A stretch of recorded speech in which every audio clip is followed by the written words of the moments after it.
કોઈ બ્રાહ્મણનો દીકરો વેદ ભણતો બેઠો હોય ને, સંસ્કૃત પાઠશાળામાં વેદનું અધ્યયન કરતો, ત્યાં રાક્ષસ પહોંચી જાય કે આ શું કરો છો, વેદ ભણો છો,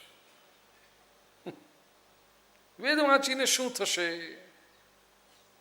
નોકરી તો કોઈ આપશે નહીં અને તમારે જવાબદારીઓ તો નિભાવવી પડશે.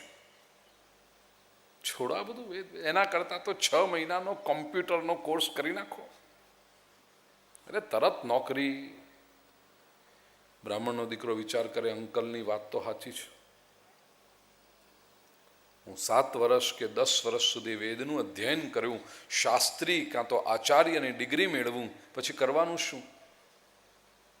નોકરી તો કોઈ આપે નહીં વેદના જ્ઞાતાને, કર્મકાંડ કરાવવું પડે.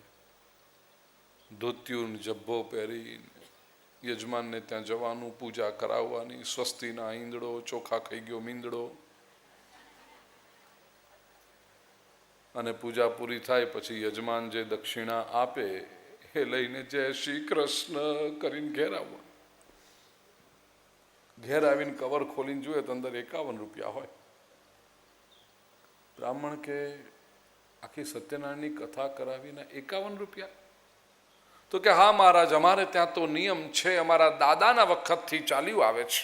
અમારા દાદાએ જ્યારે સત્યનારાયણની કથા કરતા ત્યારે 51 આપતા. અરે આ તારા દાદાને ગયા પછી ગંગામાં કેટલું પાણી જતું રહ્યું, હજી તારા 51 ના બદલાયા?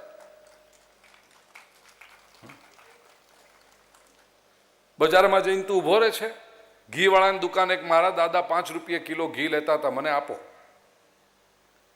સોનીની દુકાને જઈને ઉભો રહે છે કે મારા દાદા 100 રૂપિયા તોલું સોનું લેતા હતા, મને આપો.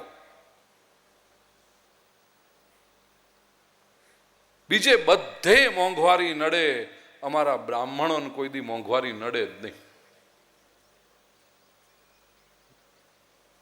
એ તો જે ચાલતું હોય એ જ ચાલ્યું આવે. આ દશા છે ને અજયભાઈ? અજયભાઈ સંસ્કૃત પાઠશાળાના અહીંયા આ પ્રધાન આચાર્ય છે.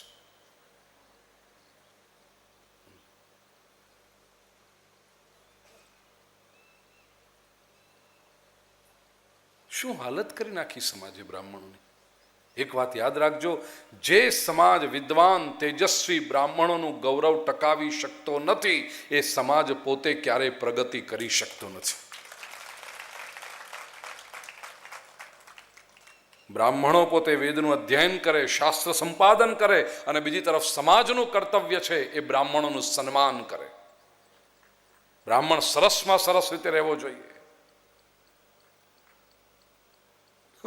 અમારા ગોર બાપા બચારા બહુ હારા, ફાટેલું ધોતિયું પહેર્યું હોય, ફાટેલો જબ્બો પહેર્યો હોય, 4 દાડાની દાઢી વધી હોય, અને અમે કહીએ એટલે સીધું લેવા આવતા. રે બચારા, બચારો બનાવી દીધો બ્રાહ્મણને. બ્રાહ્મણ ક્યારે બિચારો ન હોય. વેદની રક્ષા કરી છે, સંસ્કૃતિની રક્ષા કરી છે, ધર્મની રક્ષા કરી છે, મંદિરોની રક્ષા કરી છે, શાસ્ત્રોની રક્ષા કરી છે, એવો બ્રાહ્મણ બિચારો હોય? ક્યારેય નહીં. તે બંને તરફ બ્રાહ્મણો તેજસ્વીતાથી ભણે. નિષ્કારણેન બ્રાહ્મણેન ષડંગો વેદો ધ્યેયશ્ચ જ્ઞેયશ્ચ. શાસ્ત્રકારો કહે છે કે બ્રાહ્મણ ષડંગ સહિત વેદનો અભ્યાસ કરે. ભૂદેવોની પણ કંઈક ભૂલ છે. મારા ભૂદેવો સાથે બેઠો હું ત્યારે એમના કાન પકડું કે પુરુષ સૂક્તથી આગળ ભણ્યા જ નહીં 1650થી. એ 1650 આવડે એટલે ચાલો હવે વરુણી મળશે, એમાં રહી ગયા. નિષ્કારણેન બ્રાહ્મણેન ષડંગો વેદો ધ્યેયશ્ચ જ્ઞેયશ્ચ. નિષ્કારણેન, હું બ્રાહ્મણ છું તેથી મારે વેદ ભણવા જોઈએ. મારે કર્મકાંડ કરાવવાનું છે તેથી નહીં, મારું કર્તવ્ય છે તેથી.